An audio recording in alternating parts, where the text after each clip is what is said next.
invitation. Thank you for this wonderful opportunity to have a discussion on a topic that I've been that has been very dear to my heart.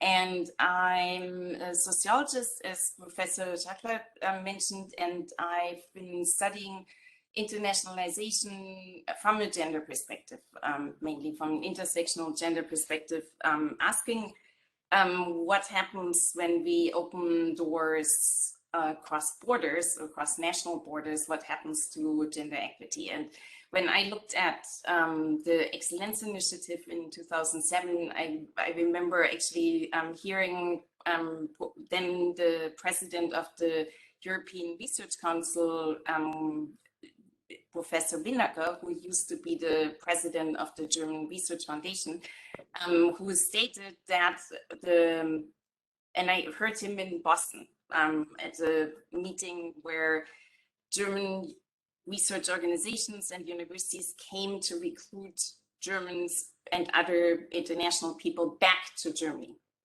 So in that context, he talked about how the Excellence Initiative, when it got started, the German research community in 2007, and some of you might not remember that, so I just wanted to mention that received sort of a shock.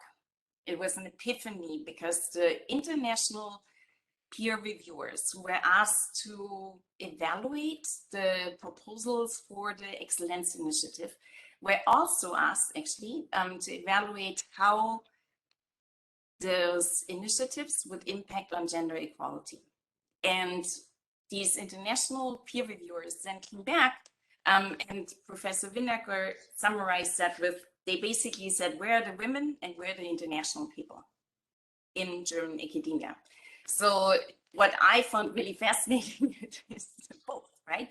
So if Germany wants to be excellent, then gender inequalities are an issue, and internationalization, sort of the national privilege or national dominance of German only, which of course is, from the intersectional perspective, you can ask all those questions. But what I found really interesting in that sort of history of the Excellence Initiative, that for German academia, that was a wake-up call. And I've written an article about that because I really think that with my colleagues Meyer Max-Berry and Kathrin Zimmermann, because I really think that was a trigger for a German debate that would not have been in this way talked about gender. And one of the things was that gender equality sort of moved into the Chefsache for universities. Because the idea was that internationalization was part of the Excellence Initiative and gender was part of the call. It was actually the leadership in universities that now all of a sudden took on gender and diversity in some cases. And that sort of moved the concerns on gender inequalities out of the Frauenbeauftragte, Gleichstellungsbeauftragte areas, where some of them felt marginalized, but it really moved it into the university, into the core mission, into the core values of the universities. And we've seen this also with the following the Professorenprogramm, the program on women professors, and that was my biggest surprise, that that the way that the universities then apply to the ministry, the Federal Ministry of Women, to get funding to hire more women professors. There was basically this initiative on professors of women, and that started in 2007, that they actually talked about diversity and talked about gender equality as a way of making sure that we can actually recruit more women, more international students and scholars to Germany.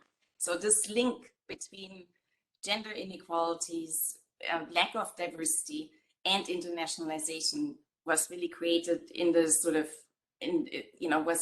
I would say the Excellence Initiative laid the foundation for that discursively, and that I would say, was the beginning of, for many universities in Germany, also to actually think about diversity in the context of internationalization.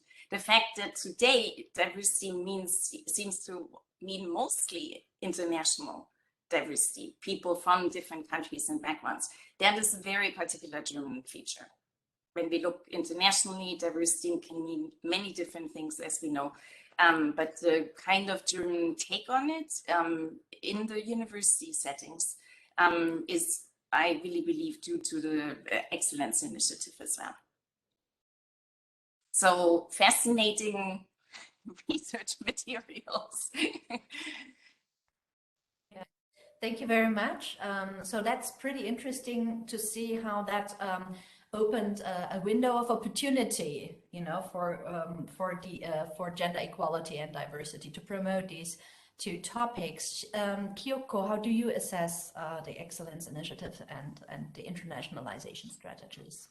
Yeah, well, I first of all thank you, Gulay, and your team for this opportunity. I'm so distinctly pleased to be part of this conversation today. And also, I'm so happy to see or get to know Kathrin in this context, whose work I've been admiring for my courses. And I also like the way you introduced your involvement or your biographical involvement in this topic, from your research fields. And I also like the way you introduced it as a wake-up call, right? And my comments really, my thoughts are formulated from the perspective of the fields that I've been navigating through over the years. And many of the participants, you know that the issue of gender has been addressed probably much longer than the issue of mobility related diversity or class related diversity. And I think one of my reference point for I would say the past decade is this. I think many of you know this book by Anita Engels and her colleagues. And I would say this issue of gender in relation to higher education institutions generally, but excellence initiatives in particular, has been widely studied.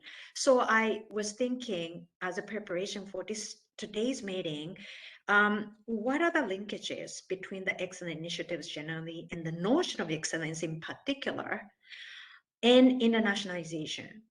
So and I would say that this linkage is maybe not the most obvious or straightforward at the first glance, right?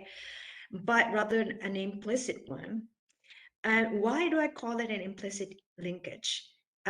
Because I think internationalization is a field which is a distinctive strategic field for many higher education institutions in German-speaking countries, relate, of course, to Germany, but also Austria and Switzerland, German-speaking part of Switzerland.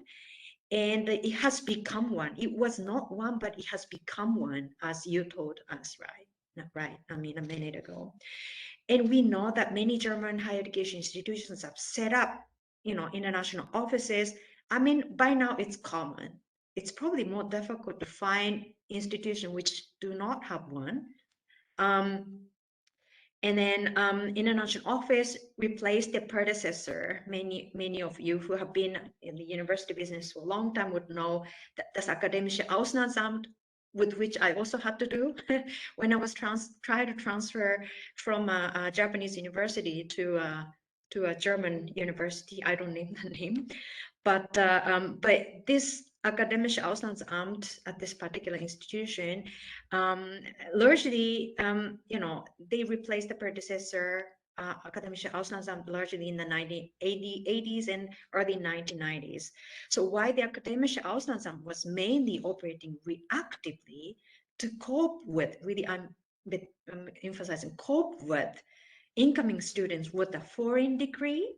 I think that was the definition of the time, not an international degree, but foreign degree. The international office, as we know now, can be defined as an administrative service unit, not only reactively, but also proactively approaching us academics, but also students who are either on a short-term mobility program or transfer to a new higher education institution. So I think the relevant question that we can ask here is why this shift has happened from akademische Auslandsamt to international office, or reactive, more bureaucratic kind of institution to more proactive service-oriented organization. And I think this shift has occurred because higher education institutions in German-speaking countries have begun to define excellence not only as one that is nationally contained, but instead they began to define excellence in terms of international excellence. I think Kathrin's contribution really exemplifies my point.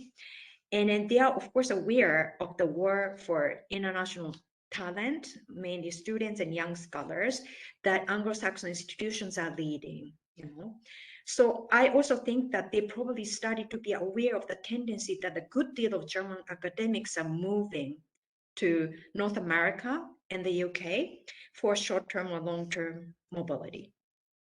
So I would argue that it's in part in this context that international spatial mobility has entered in the language of excellence. But the salient issue in the internationalization debate, I think, is this. It's actually certain specific kinds of mobility and not any mobilities that have been valorized so far. Generally, mainly mobilities within Europe to or from North America, and to some degree to or from East Asia. Although obviously there are indeed recent efforts made to rectify this dominant trend. Maybe I will have a chance to talk about it later on. And my general take then to conclude this part of our conversation is that the analysis that simultaneously considers gender inequality in excellence initiatives and internationalization on the other hand is still very little to date. So I'm really happy also to learn ongoing research activities and ideas from the panelists and from the participants as well.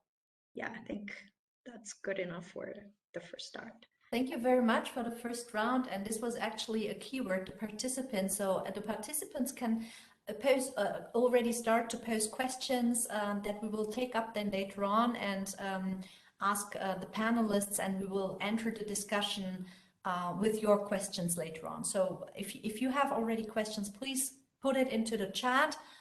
We will collect it, and I will then ask and present the questions that you have posed so far.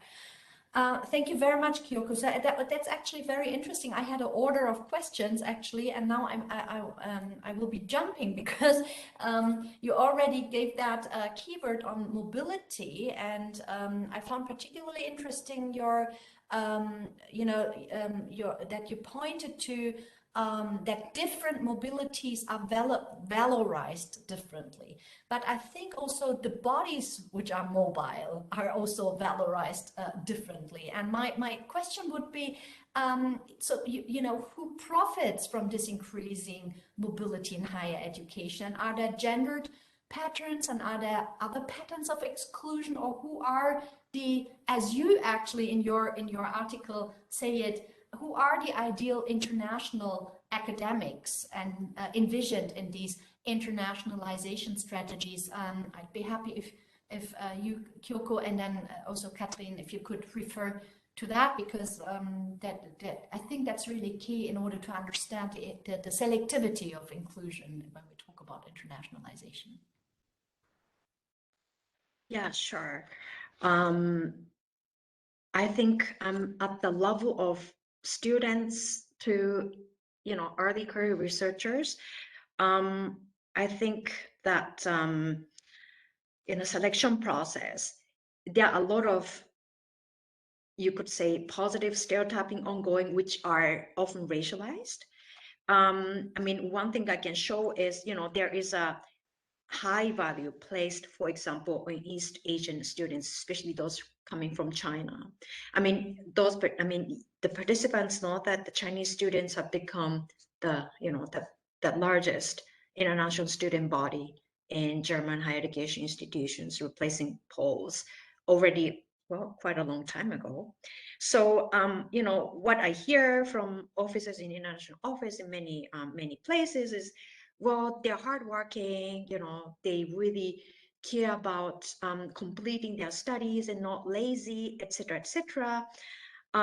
So, and then, you know, German higher education institutions, not all, of course not all, but selected ones, will go to education fairs, specifically targeting those which are taking place in certain Chinese cities, right? And there is this more entrepreneurial activities going on, you know, this, how do you call it, this, I think it's a joint project by Industry Handelskammer and some German universities or yeah, universities higher applied sciences, that they set up certain courses in important hubs in China to you know, to have some kind of education training in China for them to have you know, certain German background for them to be able to utilize later on as workers. Another thing, though, I have is that we have noticeably very few students coming from Africa or Latin America. And I think, you know, this is, if you talk about moving bodies, I think this is really important to talk about. And then also in terms of professorial level, you know, your Berlin colleague, the Anna Neuse, I think she has shown in her studies that there are very few professors with African citizenship. So we always have to gauge, so what is the you know, the proportion of the population in the general population and how it is reflected at the in the higher education institutions. So it's not an easy math, but we do realize that different mobilities or different spatial mobilities have different stories to tell, which is an expression of inequalities, and what kind of, you know, bodies moves and which is what is preferred really vary. And then also connecting my story of mobility to gender. I have many stories to tell, especially when I work with natural scientists. When we put together research applications, you know, often we get the comments like, okay, women are very underrepresented, except for biosciences and social sciences. And how do other natural scientists comment? Well, they say, well, these comments are totally irrelevant to the excellence. So, you know, I think this talk of excellence and the role of gender that plays in the understanding of science is not the same as we tend to think in social sciences. That's what I realize in working, you know, when I work with with some of the, you know, natural scientists or STEM areas, right? Thank you. Thank you. I think the keyword STEM areas is important for Kathrin. Kathrin, would you like to also say a couple of words on this question? Yes, thank you. I mean, very, very interesting observations. You know, we look at patterns, as Kyoko was talking about, you know, from country to country, from region of the world to region of the world. And when we think about the gendered mobility in terms of who actually gets to be an international student, who gets to do an international PhD or an international postdoctoral research experience, we also find that there's some stratification going on in terms of access. And when you think about it, what it takes, you know, it takes privileged positions oftentimes of people, you know, learning languages that are useful in the other country. It also takes, you know, oftentimes private funds to go abroad, even when there's stipends and, you know, positions abroad, they sometimes don't even cover the health insurance. You know, so the very basic questions are, you know, that we know are resources, financial resources. So what I found really interesting is that, you know, earlier on I thought like, yeah, I was curious if women actually had more opportunities to go abroad. And we do know that women students actually enroll more likely in internationalization programs, going abroad, study abroad. You have higher percentage of women students. And then it kind of depends on which country. You know, the European Union has just put together the next G figures and has a really interesting overview. I haven't completely dived into it in terms of the different countries, but it's clear that in Germany so far it's been that in some areas women actually got PhDs more likely outside of the country, and then the sort of switches when it's postdocs. So then there are more German-based PhDs who go abroad.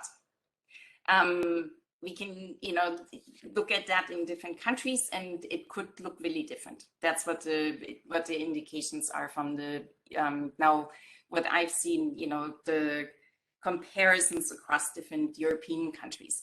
But it's interesting to think about like who gets the opportunity to then also accrue this kind of capital, because this is sort of becoming more important for academic positions increasingly as well. And when we think about, you know, what's been happening this same time as European countries have been actually trying to collaborate more on higher education and on science as well, is there's been more and more criteria of international experiences, whatever that means, as Kyoko was talking about, what kind of international experiences are being valued. But I'm really concerned about the gender, racial, and social class implications when mobility is really expected and becomes a criteria. And Louise Acker, you know, argued very strongly that mobility as a criteria for positions, you know, within Germany, for example, or international experience, however you define that, then is actually a discriminatory feature and can also be very gendered. Especially when we think that the expectation is more and more for professorial positions, that you've been mobile at a postdoc level, and that's where we really see, you know, that women have less less likely to be postdocs abroad and have that kind of experience. So I think that's one of the places where, you know, internationalization and the kind of mobility, the gendered and racialized and, so, you know, class-based mobility really kicks in, and where we have to really think about that. And, you know, the question is, you know, do we now see sort of more broadly when we open doors, you know, for international people to come to the country, does that also mean that there's more social mobility within academia, within Germany? So, you know, the question is, if international students come into the country, if international scholars and faculty come into the country, does that mean that we're seeing that these kind of selective processes that we've long studied from a gender perspective are now being dismantled? Or are we seeing actually that now there's sort of a more tendency to have more elites benefiting from the national mobility and the international mobility? And so that we are actually seeing now that the universities are opening up for foreigners and non-nationals, also with some benefits to it. And I'll talk about that in a minute. But does that mean that we now actually see that the minorities or the excluded groups, including women from at the national level, are being continually excluded? Or, you know, is that actually opening doors as well? That's what I've been very interested in, and it's an empirical question, you know, and we can look at it, how we define diversity. That's why I was really struck, you know, by the fact that American universities, from that perspective, I know much more that they really define, when they talk about diversity universities, they usually mean racial diversity. So that's Latinos and Blacks, people from the US, born in the US oftentimes, who are seen as, you know, people who benefit most or shouldn't benefit most from diversity measures. And in the German situation, it's really been much more the international coming into the country perspective. And that's what I think is really, really crucial to look at that. And you were asking about like who benefits from this kind of mobility, and I mentioned it's academic mobility brings international mobility brings some academic capital with transnational capital. People have been talking about that as a concept as well, and we can also think about how the economic, financial interests of universities are partly driving this as well. And I've been curious, about the German situation, because Germany doesn't ask student fees. And in other countries, the student fees, the money, the tuition that the students actually bring, is always seen as a major driver for internationalization of the student body. Because when students come to public universities in the US, for example, where and the universities have been starved, then the students even pay like sometimes 4 times the tuition rate than the students from the same state. So international students pay 4 times more money. So they actually now compete for those slots for the students, because the universities love having 4 times the tuition for giving 1 slot for education. So that's sort of this question about, what then do German universities get from international students when it's not tuition? And that's where Kyoko was talking about as well, that, it's this kind of link to excellence that German universities view international students and recruiting international students as part of an excellent strategy, even though there was also a study that showed that actually where economists, calculated the financial benefit of German universities educating international students, and who then would stay in Germany and contribute to the labor, be part of the labor market and contribute to the economy. And so I found this fascinating, because I've never heard this argument in the US. That's the biggest argument there is really the tuition dollars. So who benefits from those flows? That was the question that Gulay was asking. You can see there are differences across countries as well. And the European Union has been majorly involved in actually getting the Erasmus program up, for example. Those of you who are students and who are interested in going abroad, the Erasmus program is the biggest, one of the probably most successful programs that the European Union ever did, when we think about how many people have really been benefiting from it and being affected from, coordinated programs, but also just being abroad in another country for some time. And so the European Union has been benefiting politically from it as well, because of course it's sort of raising Europeanized, student body, and also has been, really, creating more excitement about the European Union through this Erasmus program among, educated elites. So that's also political reasons, political interest. So there are lots of stakeholders involved, when you think about what internationalization means in a particular country, in a particular place, in a particular time. Wonderful, thank you. Kyoko, do you have a direct remark on what Kathrin has said, or shall we move on? There were a lot, right? So I was also busy taking notes. It's really great to have a conversation. I also took a look at the comments from the participants. Yeah, I will present them very soon, but first we start. Okay, let me first just skip back to one of the comments that I was trying to answer, but also wanted to connect with one of your arguments that you made in your book, Edu Bonus. This is something which I think is very, very interesting for me. I mean, those, scholars who have or would have been experiencing discrimination back home in the US institutions would experience, some kind of uplifting to some degree, I would say to some degree, when they move abroad, because they are considered US scholars. So edu, this, the ending of the email address. So if you think about that, in relation to the racial minorities, what kind of unexpected yeah, I mean, effects that creates in our discussion. I mean, it is, we know that racial minorities or, you know, a religious minority experience a great deal of injustice in higher education institution everywhere, including Germany or Austria. But this edu bonus sits very uneasy with the narrative we know about inequality. So maybe you could expand on that a little bit in light of moving bodies. Thank you. That's a really interesting question. I was actually, you know, those of you who didn't read the book, and the basic idea, as Kyoko was explaining, is that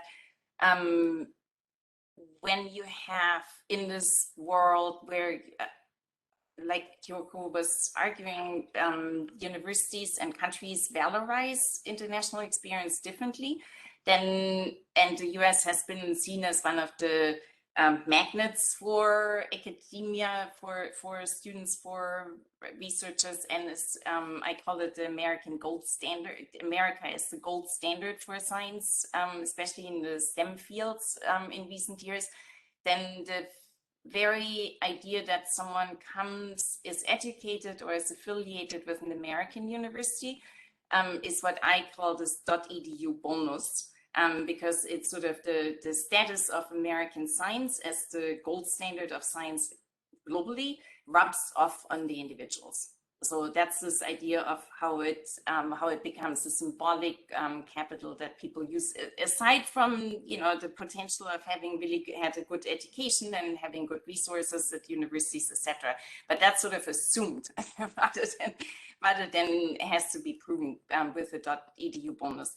And my argument was there that if people are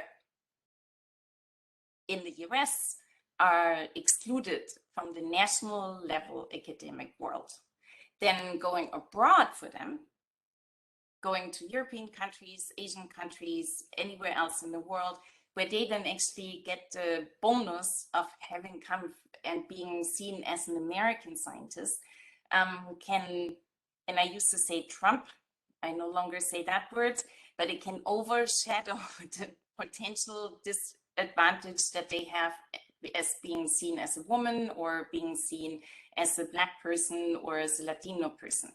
And so I do think it can work for minorities, for racial minorities as well. You know, from the US, I've had some, you know, I haven't been able to test my theory with large data sets, but the anecdotal evidence from, you know, historically, Du Bois, for example, you know, benefited from being at Berlin. I've interviewed a very famous chemist who is an African-American chemist who went to Germany for his postdoc as a Humboldt Fellow from the Alexander von Humboldt Foundation.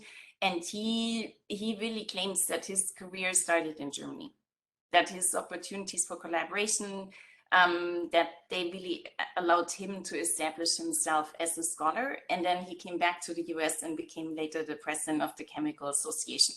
So he made it in the US, but according to his story, how he tells his own story was that going abroad really helped him to also see himself as an American, which is also interesting in terms of racial identities, because in the US he was seen foremost as being Black, and going abroad actually, you know, gets everyone to really think through what their identity is as a nationally based identity. So the status, I believe, that comes along with being an academic in Germany as well can also shield people from racialized stereotypes. And again, you know, we would have to test this theory on a large scale with data that I was not able to collect with a book project where I did interviews with 80 people at least, and had many, but more anecdotal stories than as a statistically evidence. I did find, I was pleased that just recently there was an article by Luther and his colleagues And they tested the hypotheses whether going abroad for German women is actually different than for their male colleagues. And he found that for women, going abroad was more likely to help them with their career paths than for the men. So that is this intersectional part of it as well, that the .edu bonus helps every American. But if you belong to a minority group in the US, my hypothesis is that you would benefit even more from having an international experience. I can very briefly say one word, because there was one comment. I would like to mention this, a disagreement in terms of, I'm quoting now, the stats speak against that for Germany, that, you know, this man, I mean, the person, the chemist that you are referring to, would never have had this type of job in Germany because he's black. And if I may add or answer to or respond to that question, I think that's we are now looking at the specific role of mobility and what role that plays, who benefits from that or not. And of course, the job situation in Germany is different. Plus, never forget, I mean, you mentioned it was this person was a Alexander von Humboldt Fellow, which of course is a very high level, you know, a very high level, very competitive scholarship, right? And very prestigious. So maybe we have this also to take into account. Sorry, Kyoko, but I thought I need to mention. No, it's exactly this point I wanted to make respond to, or just invite, you know, more our discussion. Namely that, you know, the interesting link we should be thinking about is, you know, mobility is, I mean, by its nature, a temporal, spatial movement. And then having a job is usually different from having some temporal jobs through mobility. So that's really a thorny question we should be asking, right? So, I mean, if mobility, this transnational mobility can mediate or help to create a career back home retrospectively, and that's great. And I'm sure that could happen to, you know, single individuals. But the question is, so some of the, you know, there are some scholars who be constantly mobile or forced to be mobile because they have only temporary contracts. I think all academics know that. And then if doesn't translate into a permanent position or tenured position, what happens? So, I mean, yes, having an uplifting experience of through being a mobile scholar is one, but then that is not, you know, 100% to be equated with having a more stable, secured job. So I think it's really important to, you know, analyze this link and how sustainable this link is actually in different regional and time contexts, right? Super. Yeah, I think that's what it is. Kyoko, that's a really, really important point. You know, it's not just the country, it's the career phase, you know, where that matters. And it's also the, you know, as the person in the chat was mentioning, it's also the kind of racial politics at home that really can, you know, be very, very contextually, you know, different. But when we think about like what kind of data we would need, you know, to actually test those hypotheses, I think one study that I've seen at the European Union level, at the European Research Council level, that's where we saw that for women who have, when they apply for postdoc positions, and it was in physics, you know, experimental physics and hardcore STEM area. And they looked at who is benefiting most from having been in the US. So it's very clear that for women to win an IRC starting grant, if they have not been based in the US, they are far less likely to get the IRC starting grant than the men do. So it's almost like for the women, it's like you have to have been in the US, you know, to be able to prove yourself in the face of the European Research Council's peer reviews. So this is one example, you know, from the opposite direction again, you know, but how international experiences and credentials can help those who are less included at the national level to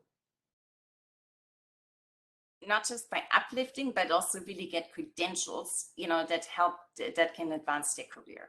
That's and I would love to see more data. The problem is we have oftentimes very small numbers, and the differences, also gender differences, also racial differences, are oftentimes very small in academia in general when we do studies on gender in science and race in science. So we have these two compounding problems where we can, you know, test hypotheses oftentimes not in a statistically significant way.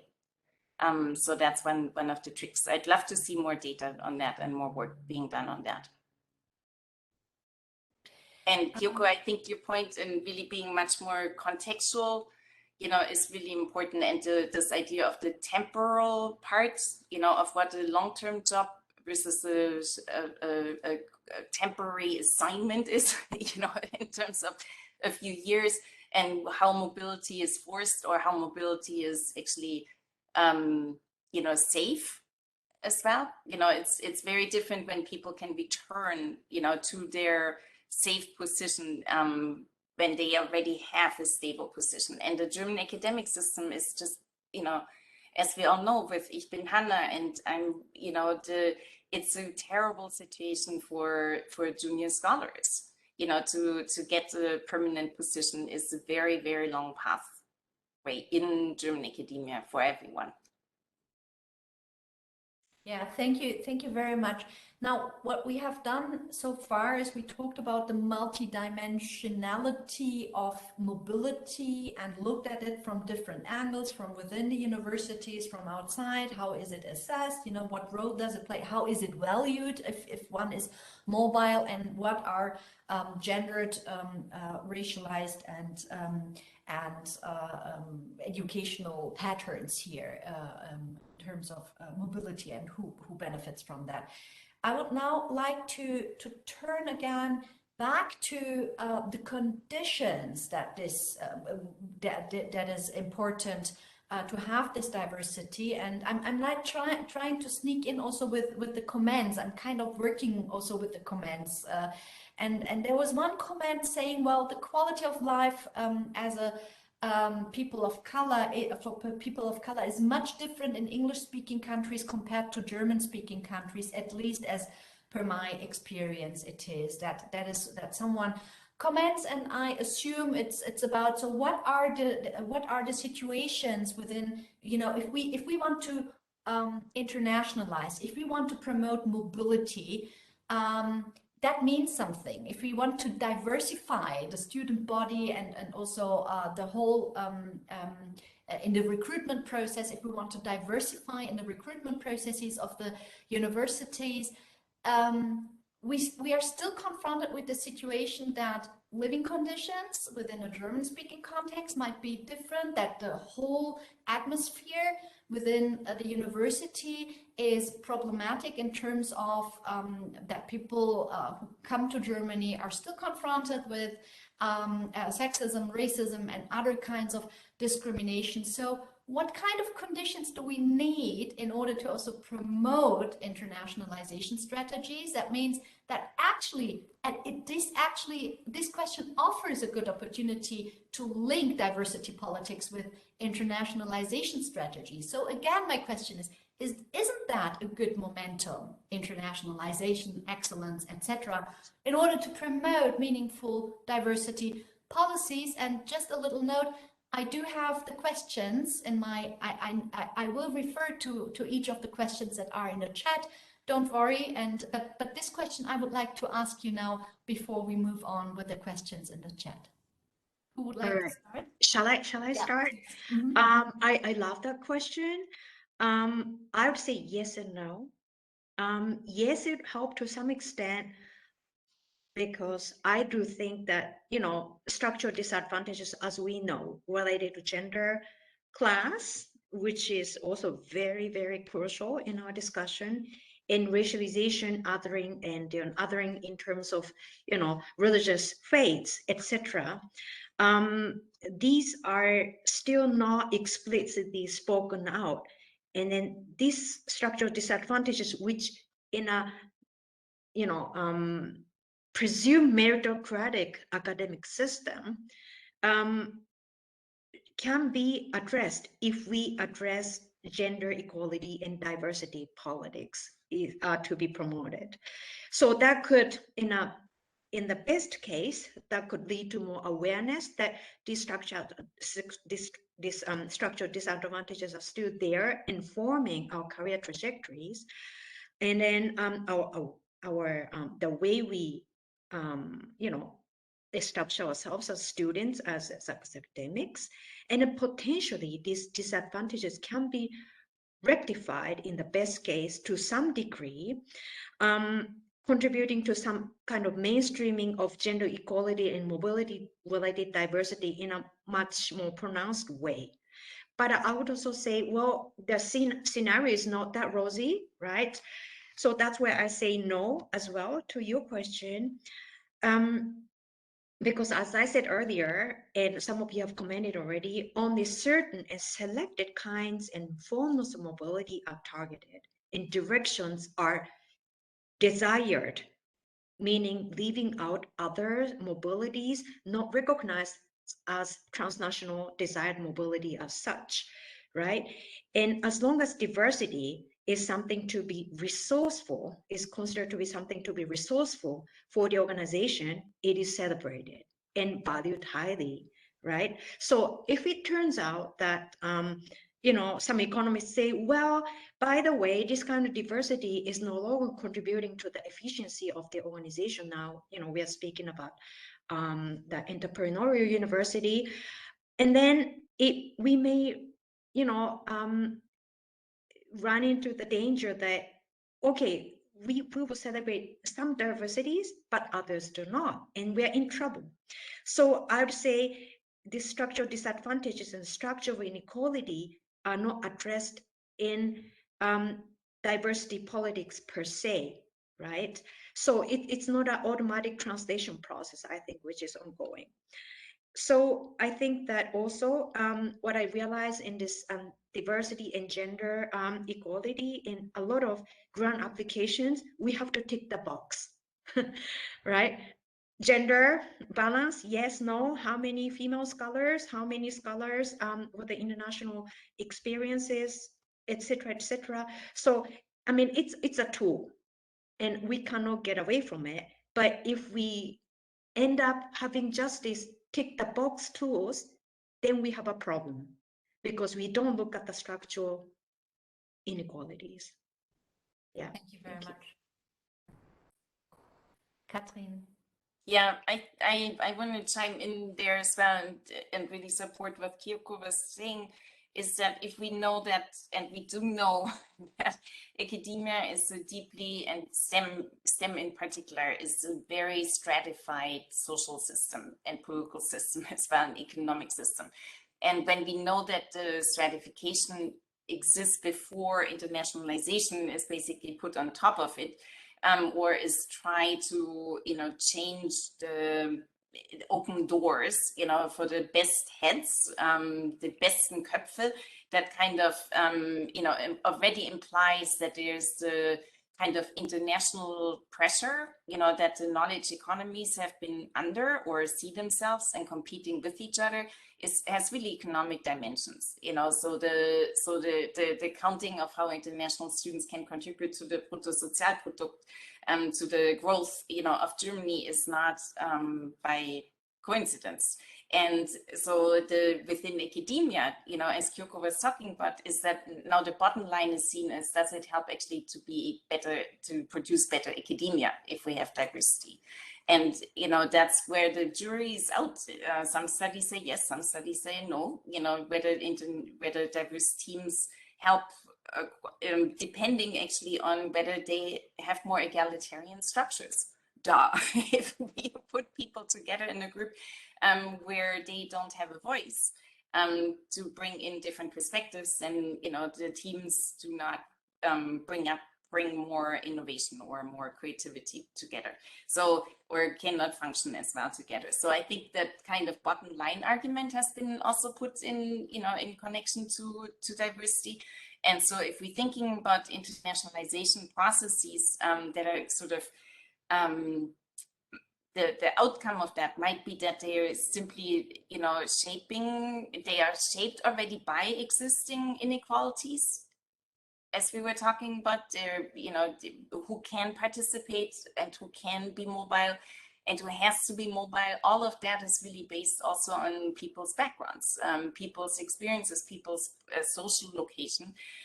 So internationalization processes can be shaped by existing inequalities, but they also therefore can also exacerbate, and they can increase, and they could also amplify these intersecting inequalities that we already know exist in academia and higher education. So if it's our goal to create more equity and inclusion in academia, we need to take a very close look at what the particular internationalization strategies are trying to accomplish and how they actually work in practice. We know from policy research that there are always unintentional consequences. A specific policy oftentimes does not lead to the desirable outcome. So looking really carefully of what, how that works is really important, because what I've been really worried about is that internationalization often can really undermine efforts of promoting gender equity and diversity in universities today, and changing institutional structures and cultures, that could enable also people who are excluded at the national level in the country to have equal access to education, to academic career paths, to universities that have been elite institutions, especially in Germany, is a really important question that we need to ask and put on the table. And I believe that we need, more empirical research as well to really look into these connections and to theorize about, what is actually internationalization in Germany, meaning for the last what is that now? With the European Union pushing for it as well, it's 20, 30 years that there have been more concerted efforts. Can I just speak to this aspect as well? I think, looking at the policy processes and unintended consequences of policies, which is very well known, is one. And I think it's important that you mentioned, Kathrin, to look at, what role we are here to play. And one of the things I think we should be doing in this context is that, of course, we need to have concerted analysis about empirical analysis about social injustice, inequality, stratifications. Yes, but then this might reproduce or exacerbates, the deficit perspective that we have, especially in gender migration studies. And this is my area. The field where I come from. And then, of course, we shouldn't forget about this aspect, but I think we also need to look at what are the alternative narratives that we haven't heard so much through this internationalization. And then second, we really need to talk about the obvious neutral, which is the institutional whiteness. So really the change in perspective, shifting away from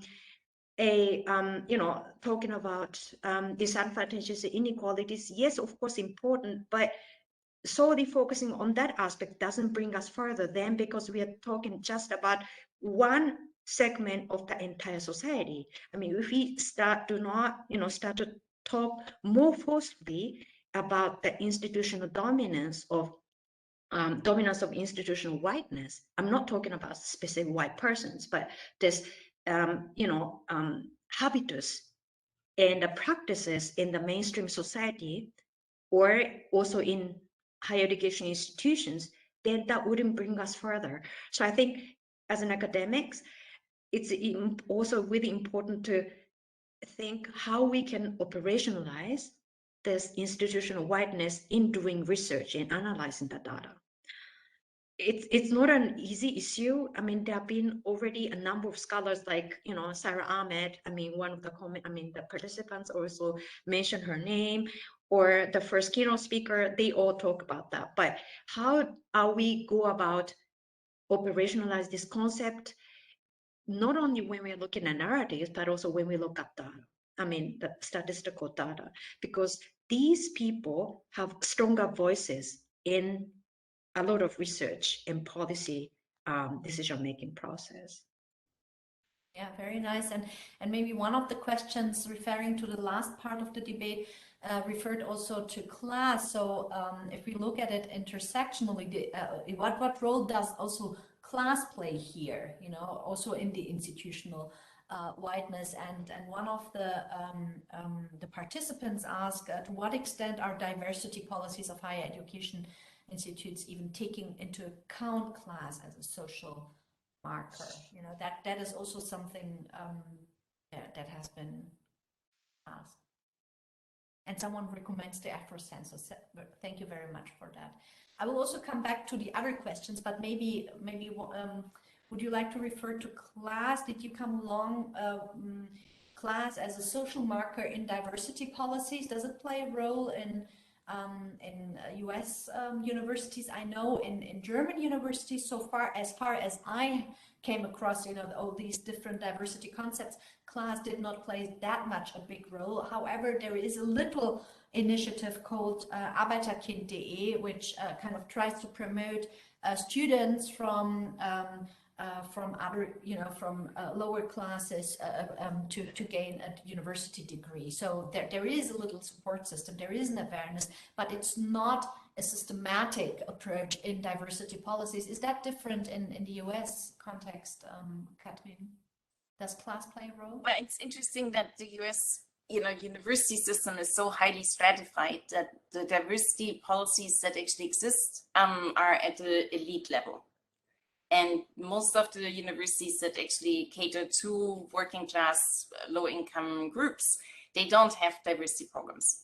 So it's a very stratified system by class in itself in that way. And when the students, at the elite level universities, the main emphasis is on race and ethnicity and less on class. I think in the German system, actually, I was just thinking that the first reading cited on educational systems in Germany was that in the 70s, the kind of person who was seen as the most excluded from actually getting an Abitur and going, having even as you all know, in German system, you have to be in a particular selected school already. There's tracking happening usually at the age of 10 years old when the teachers can apparently decide whether you're good material for university or not. So I'm being sarcastic here, but it's a very exclusionary process, and it's white middle class families who really benefit from this kind of state support for those tracked programs. But what in the 1970s was the key image was the Catholic girl from the countryside who was the most excluded from education in Germany. So when we think about how far Germany has come now in 2022, then diversity has really changed. I don't hear much about, rural city level but the kind of notions that I've seen and I was working with Anke Lipinski from the CIEFs on this project where we looked at the concepts from universities on gender equity that were submitted to the professoriate program, so to the ministry. When they mentioned diversity, they were very vague, usually what they meant with diversity, and they were oftentimes, the primary focus was really on international students and international staff to a less degree. But there was very little discussion on class. And it might be that this is really a different kind of approach then, as you were saying, Gülay, that there are other kind of initiatives to think about and to really structurally think about, like, how can the Abitur itself, be more open, and Heike Solger at the WZB has been doing a lot of research about the transition of students to actually from working class backgrounds also to what that takes them to be in the university and to be successful there. So class in that way, has been an ongoing issue in Germany because of this very, particular structure of academia, which also had a huge bearing on children from migrant backgrounds in the German system, as we know. Yeah, thank you.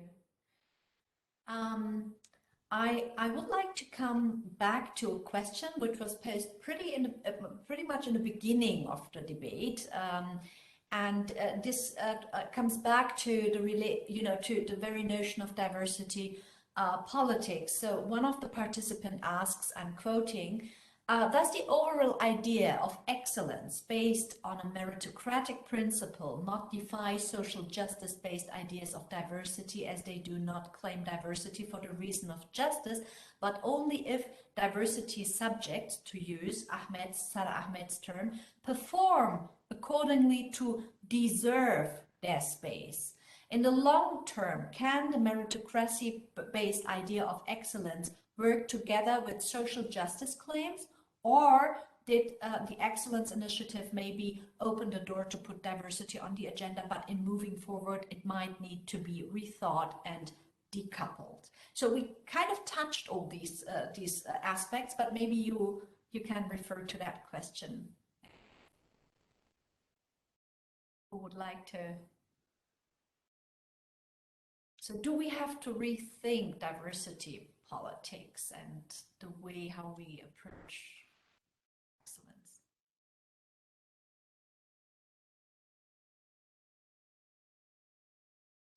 Gülay, I think you've got more to say on that than I do, so go for it. I don't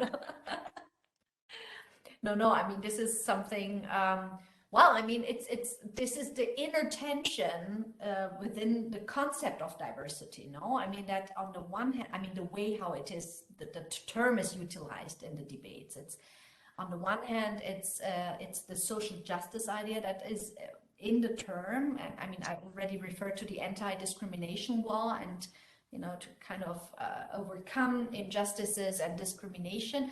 But on the other hand, and this is the other side of the coin, is it looks at the ökonomische Verwertung, that's kind of utilizing people, and as you both already referred to it, what is the benefit of diversifying the university, and this meritocratic idea is of course problematic because it does not refer to social justice at all, right? I mean, it's just that, and I think against this background we have to rethink, but I don't have an answer to that, but maybe you both can discuss it. Kyoko is also hesitant. I mean, maybe just to share my personal anecdotes, I think meritocratic principle is something drawn on a canvas, but it's not functioning this way. I mean, we all know that, right? It's a big target, but I mean, we are not working this way. But it's so powerful narrative that structures our academic or even school life, right? I mean, if you work hard, you achieve it. But it's not true. So what, I mean, I would like to reflect on my role as a teacher. So, you know, what I do usually in class is to encourage students to apply for this and that job, which I find interesting, opening doors to them. But even in small classes, even if I do it, many of them don't apply for this job. So I was surprised. So why is that the case? Maybe it's because of this now online teaching models. Everything is so superficial and impersonal that they don't take it seriously. And then if I meet these students, then I speak to them personally. So why don't you apply for this job? I think you are a great candidate, and they do, and then they do. So this kind of speaking to the people you think who have the potential, but not realizing that, or haven't been encouraged to capitalize on what they have acquired, I think is the first step. That's what I see my role as a teacher at the university. And I try to do it, and I learn my lesson. Just addressing it in a big class doesn't help much. I really need to talk to the individuals, in the way that I could, right? So this is something I think I should be doing. I hope, to do, and it sounds very spontaneous and rather yeah, I mean, it's very spontaneous, but well, sometimes it's just a series of coincidences. So what I can do is I keep on doing this in my classes. Yeah, this is how I would deal with that. Yeah. Thank you. I do have another comment saying on this question of class and race.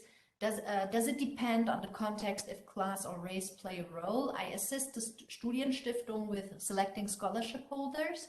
We have way more white people from disadvantaged classes applying and receiving scholarships than people of color. And another a participant comments, Arbeiterkind.de is focused on students from working families fitting into the university system and mostly neglects the aspect of systemic discrimination on the basis of class and how the system itself needs to be changed. So you see that these two comments, and well, but now we have talked about the structural conditions and that diversity politics itself does not automatically mean that we have a situation that is better. I would now go a bit deeper to to the challenges of diversity politics, particularly also in relation to gender equality policies. And I mean, we now discussed that the Excellence Initiative and Internationalization, Open and Momentum, a positive, to positively relate to gender equality and diversity policies. We critically reflected whether that is enough, etc. However, gender equality is often regarded as a source of friction at university. So that was actually, when this initiative started, I was pretty surprised that suddenly gender equality became the Chefsache, as you said, Kathrin, But so does that really mean that debates around competition for excellence, competition for die klügsten Köpfe, change the image of gender equality in higher education in a positive sense, or do such debates play off gender equality politics and gender mainstreaming against diversity policies? So do we see new dividing lines in these debates? Does anyone, if you want to answer to that question? I can take a stab at it. And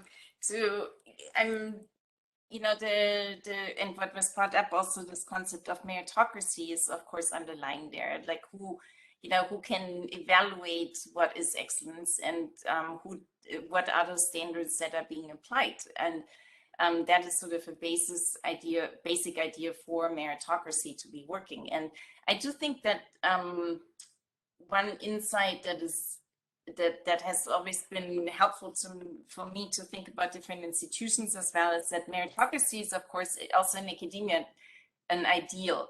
All right, an ideal, and many people, some mainstream people will say this is the way that the resources are being distributed in a meritocratic way.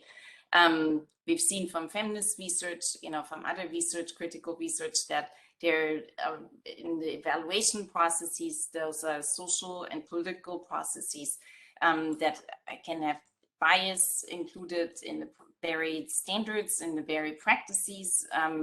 So we know that, but in the big picture, what does sort of make me a little more hopeful about academia is if we compare academia to work, the institution of work, and to politics, then we know that in politics and in work equally, the ideal of meritocracy is not the most prevalent one. So to put it differently around, there are more people committed to the ideal of meritocracy in academia than in other places.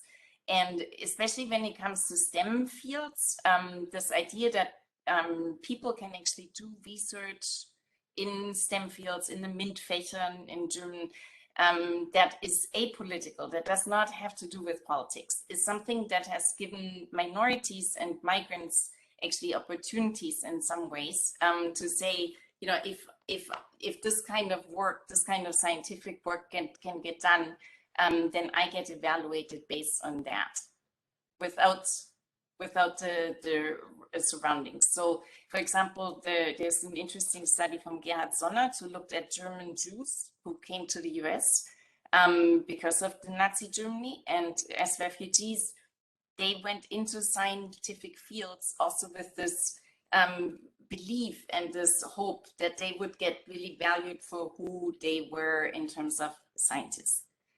So that is something that has always been this kind of notion of meritocracy has also opened doors for migrants. That national background does not necessarily mean that that is always preferred.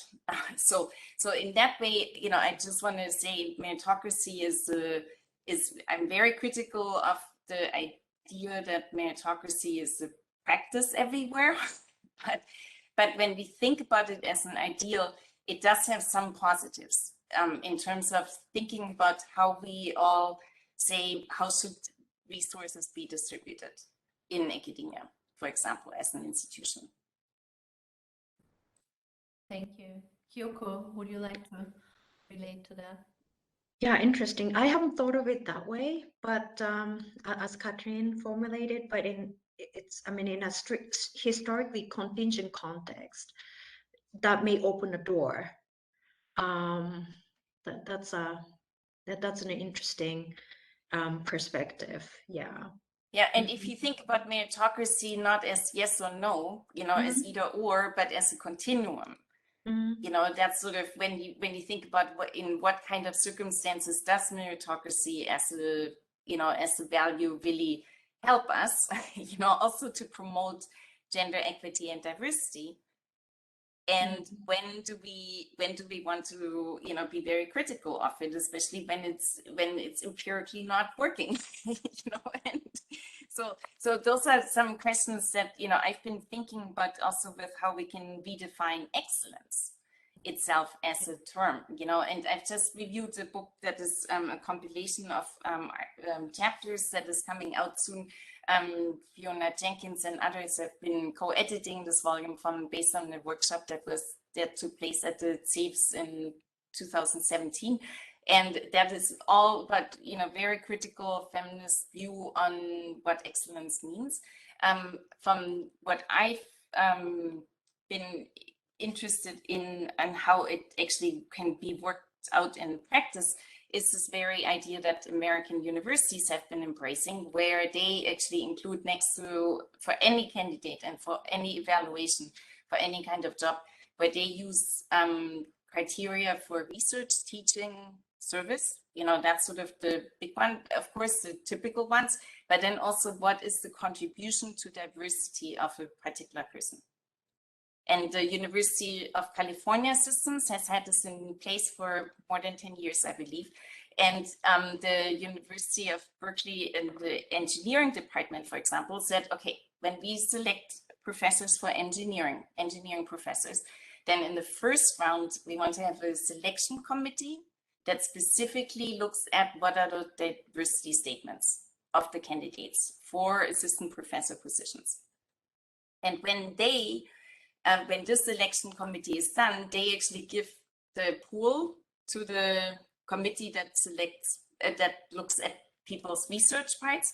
But the idea is basically if someone did not achieve a high mark on the diversity, that because the value of the university and the mission of the university is to be more diverse, then if this person falls really short on that particular aspect, that would be potentially even a reason for not hiring the person. Interesting. That's interesting. Mm-hmm. And so this whole idea that, the contributions to diversity are an important criteria for any hire, for any evaluation, for anybody in the university is a very interesting, open window. They are, of course, very, conservative voices in the US have been highly critical of that. And we've looked at that in the context of hiring committees as well, of how do you actually evaluate these diversity statements, and how do people get actually information about what the committees are looking at and how they're evaluating the diversity statements themselves. So that has become a whole different discussion. But the basic idea that I really like about it is that anyone can be a contributor to diversity. So it's not. May I ask a question? So did you read these? Did you analyze these diversity statements? That would be interesting. So what were the major aspects that the candidates focused at?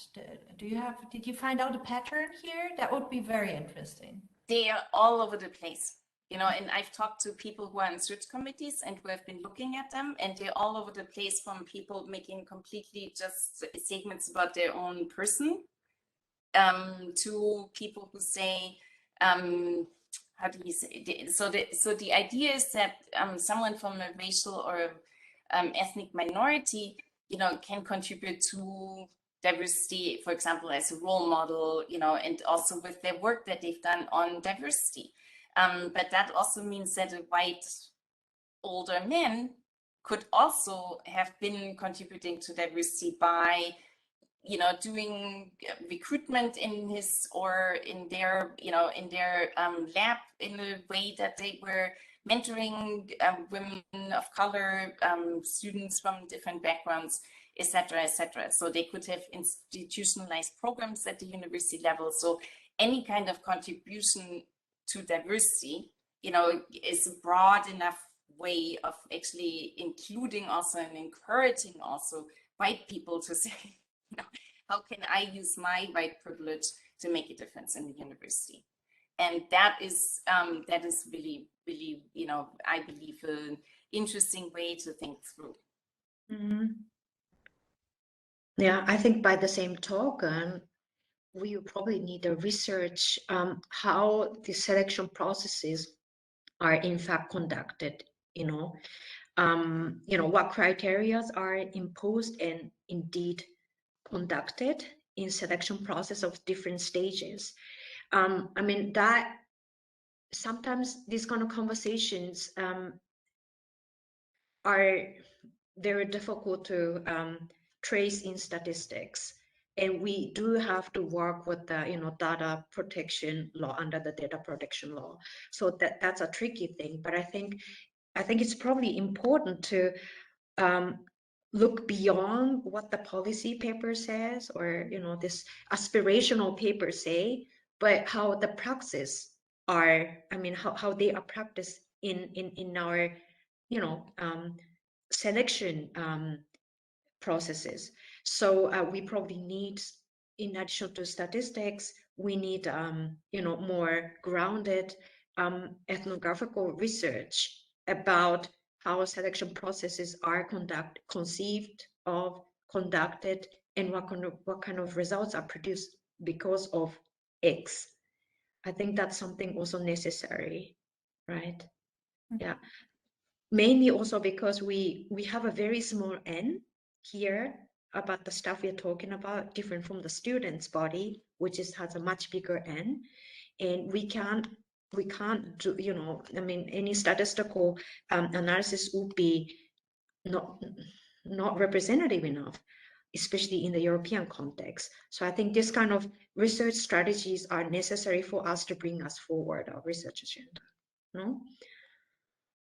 Yeah, thank you. I have one other question from the audience, and the question is, I'm quoting, "I'm wondering where the speakers sit vis-a-vis the argument that reformist strategies will not fix the broken promise of inclusion in higher education, and that what is required is the total abolition and replacement of the capitalist corporate university model, a model that can't help but embed structures of white dominance and is governed primarily by economic rationalism. Are reformist strategies in tension with abolitionist strategies?" This is a very big question, So I tend to look at the glass, well, not really half full or half empty.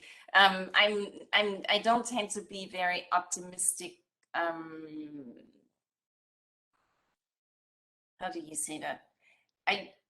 Let me say it this way. I think when I'm looking at an ideal university, to me, many of the problems that we identify today, would be solved for sure. I don't see that we can do without the university system that we have now. So when you say we can't improve the system, then I'm the person who looks at where are the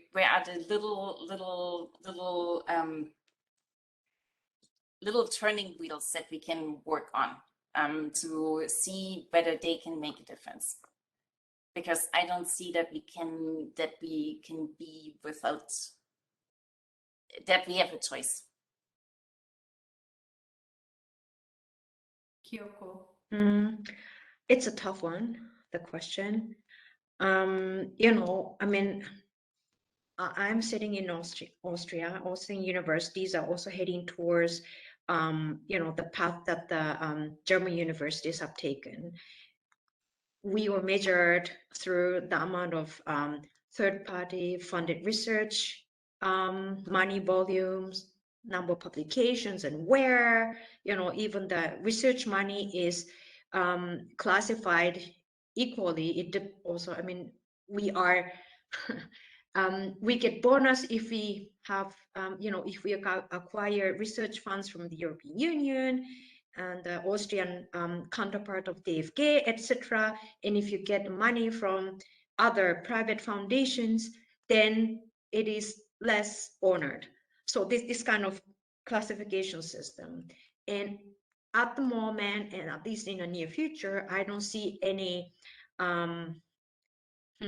way turning back to the old system. And I think old system is also not the solution, because then in our old system we had much high these class stratified higher education system, and also excluded women as well. So for me, going back to the old model or romanticizing the old model is also not an option either. So we need to find some third way. But for that, we would need more creative and long-term strategies, which need to build on, much shorter term or mid-term, some experimental, projects. That's how I would see or respond to your question. And then this kind of project, whatever the results would be, it should start before tertiary education, that's for sure. We talked a lot about, you know, class stratification, gender stratification, and stratification based on migration background or religious faiths, which go off hand in hand with gender and racially, you know, gender inequality and racialization. So we need to start actually with the kindergarten, if you'd like, and then the school. We have to work on the school system.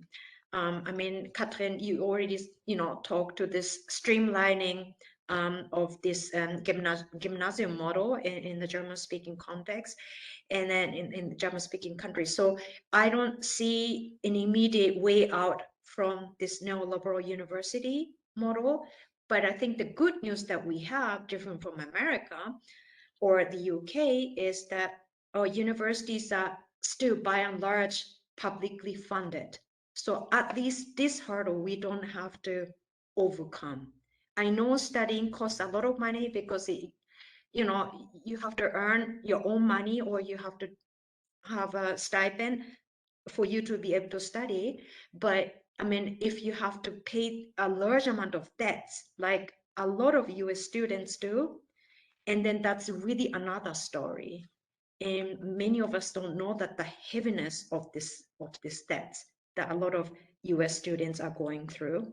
So I think we have one less homework in the German context, but that doesn't mean that it's the easier one. Yeah. Yeah, and I just wanted to add what Kyoko was, you know, talking about, that there are really different shades of how capitalist and corporate university models and what universities are in different countries. So that, you know, the questions about the student debt that Kyoko is talking about is actually something that economists are now concerned about, that that's going to get the next financial crisis in the American system going, because the students who, you know, build so much debt might not be able to pay it back, so that it becomes actually a financial factor. So the whole way of, you know, where we see, you know, that today more corporate model is going towards, you know, selling everything, valorizing, you know, knowledge and education through the question about financial gains is one. And I just want to mention one place where I was just struck by an idea that has been passed around, is that why don't we give more women and minorities in the US opportunities to become more entrepreneurial and have access to, you know, startups, funding startups and learning.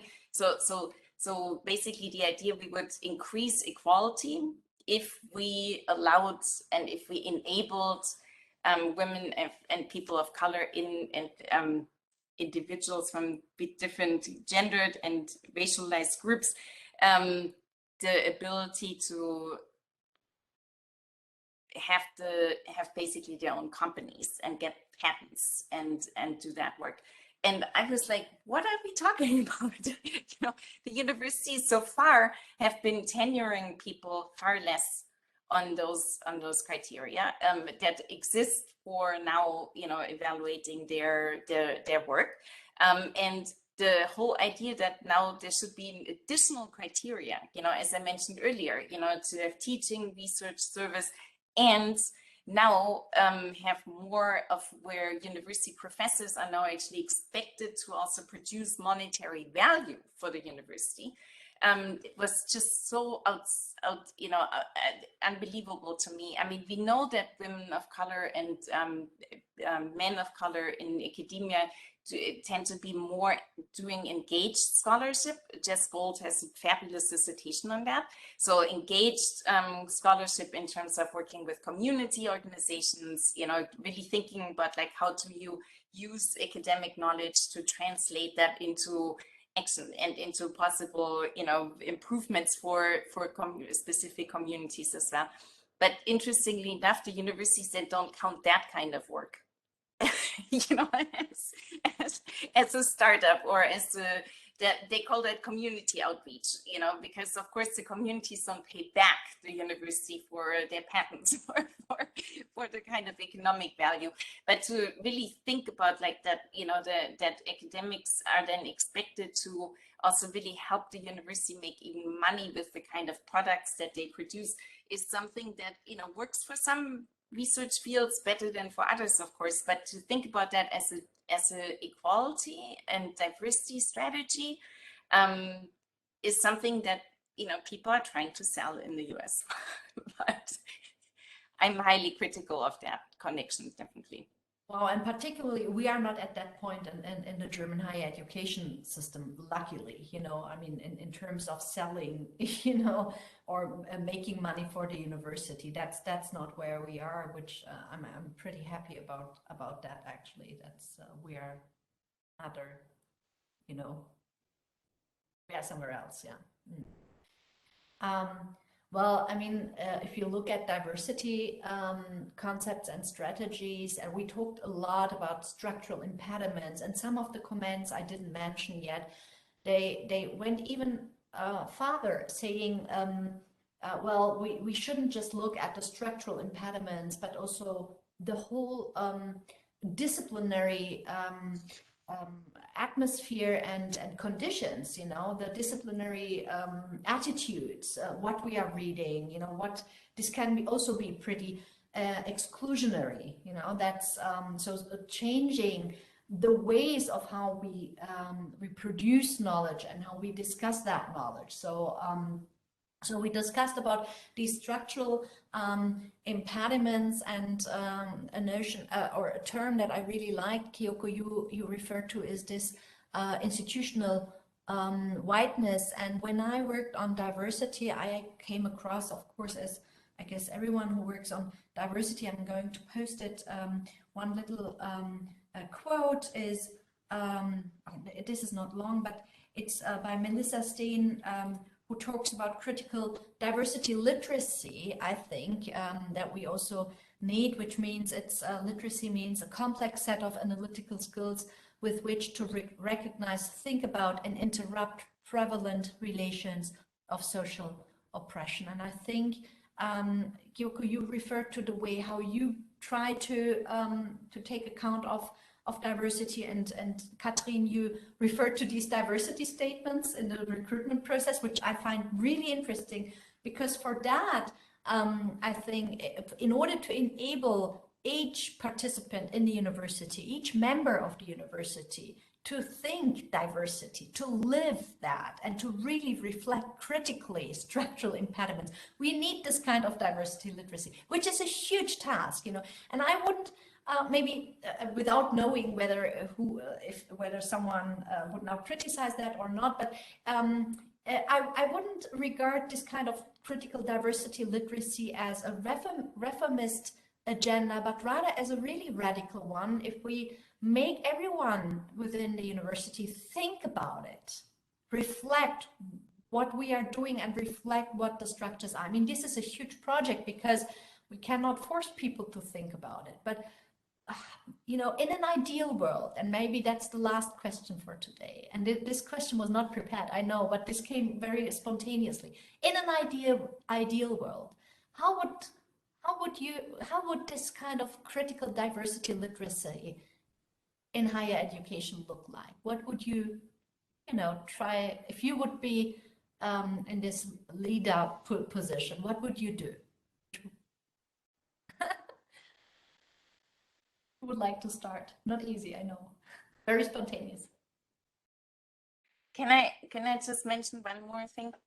In the, you know, that just made me think of the like, how can everyone contribute to, you know, diversity? In the case of the American Sociological Association, the largest section is actually gender, sociology of gender, and the organization that has been sort of organizing women, mobilizing women within American Sociological Association is a separate one. So it's a sociologist for women in society.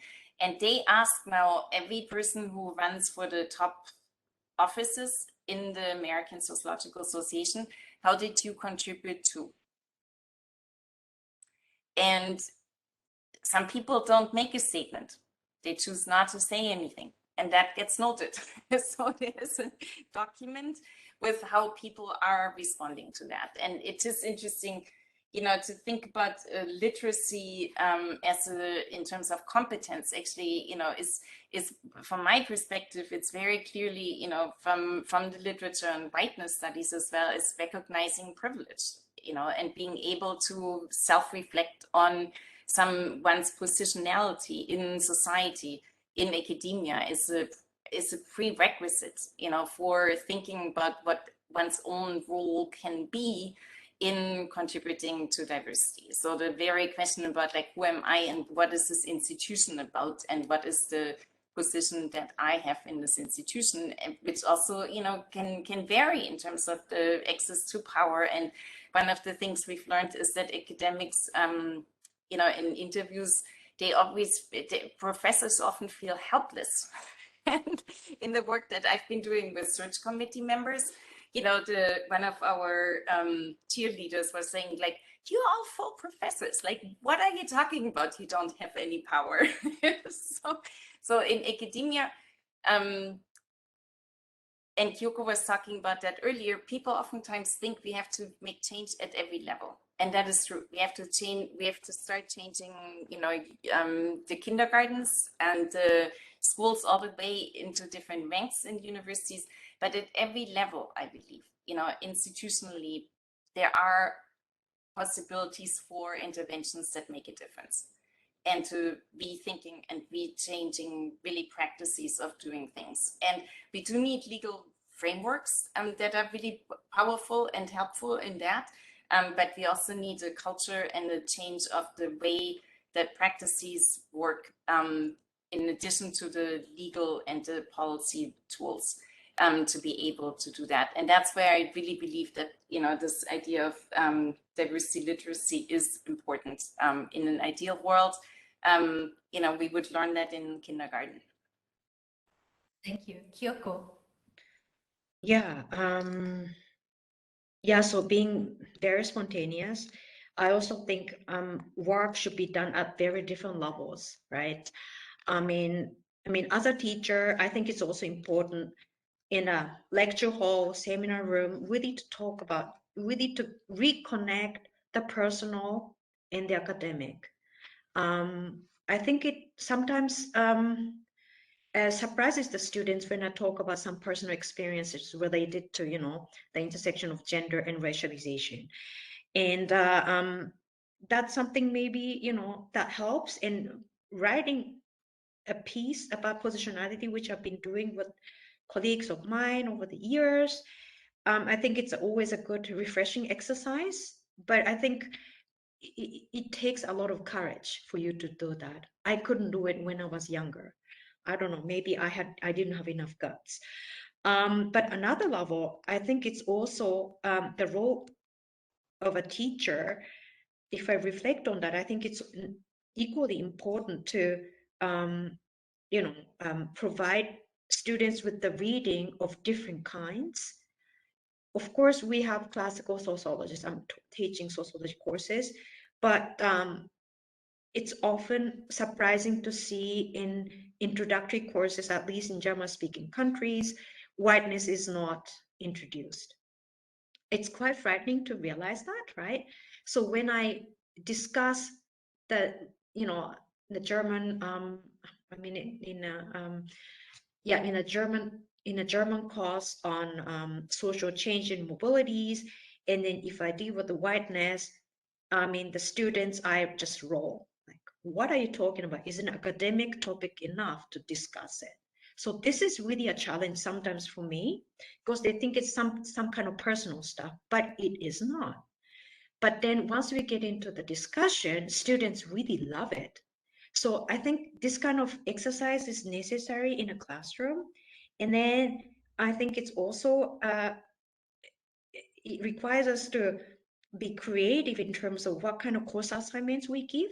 to the students, so reflection paper, or really try to encourage students to, or assign the students to write, of course, academic work that's necessary because they are studying, but to produce, some kind of publicly engaging work such as web contents, to share their thoughts as sociology students, but connecting with the wider audience on the issues that we've been talking about. I think that sometimes then also sparks the interest of the students. So I'm doing something visible also to others, which I can share with my friends, my parents, my grandparents, etc. So this is something, I want to see myself doing in the next years. And this kind of, creative and convivial approach in teaching and research is something I think, which we have a freedom to do, and we should be then by this way contributing to critical diversity, literacy. That's how I feel. Thank you very much. And I think we touched a lot of aspects today. And I would like to thank you both very much for your inputs and for the discussion. I would like to thank the audience for the great comments and the questions. And the last points that you both mentioned really very well connect to what we are doing the next time. I'm putting it into the chat. The next event will be on the 10th of February, and we will be discussing decolonizing the classroom, a space for resistance. This is really, your last words, Kyoko, shows the logics within which our whole event goes. And it was not communicated. No, that was not communicated. It was a natural transition. But if we talk about critical diversity literacy, it's about our practices that we also have to reflect, plus the structural conditions, of course. And that leads us automatically to the question, so what are we doing in the classroom as teachers and professors? And thank you very much again. I wish everyone a wonderful rest of the day and evening. Stay healthy and hopefully see you next time. Bye-bye. Thank you for having me, and thank you for joining. Have a good evening. Thank you, everyone. That was fantastic. Bye-bye. Bye.